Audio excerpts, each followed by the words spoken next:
I'm Injustice, and welcome to today's episode of Forza Car Reviews.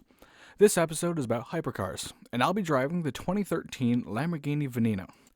With a mid-mounted 6.5-liter V12 engine pushing 740 brake horsepower and 507 foot-pounds of torque, the Lamborghini Veneno was the most powerful production Lamborghini until the release of the Aventador SVJ in 2017.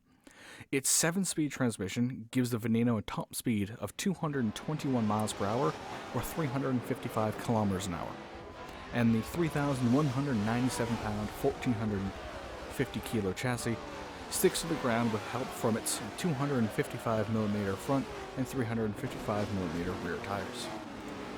In the hypercar division, the Veneno only beats 5 out of 24 cars in power: the Sesto Elemento, the 599XX, the Huayra, the Zonda R, and the Zonda Cinque Roadster, and ties with the Huayra BC and 599XX Evolution.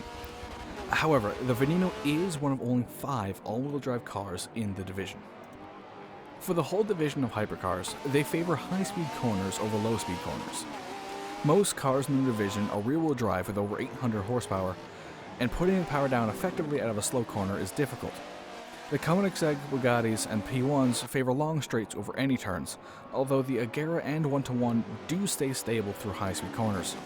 The Huayra BC is one of the most stable rear-wheel drive cars in the division through corners of all speeds.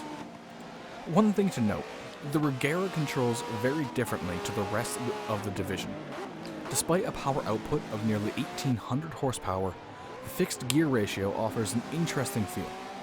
The car feels very heavy through corners and can spin with too much throttle, but it's not the easiest car to spin.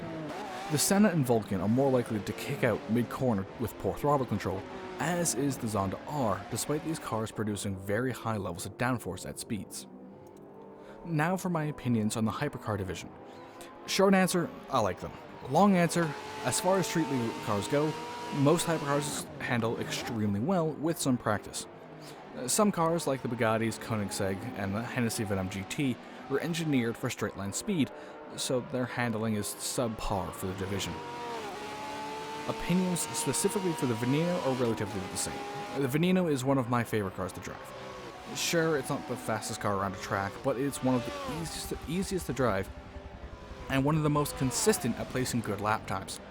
The Veneno requires little effort to be used to its fullest potential, so endurance races don't feel tiring.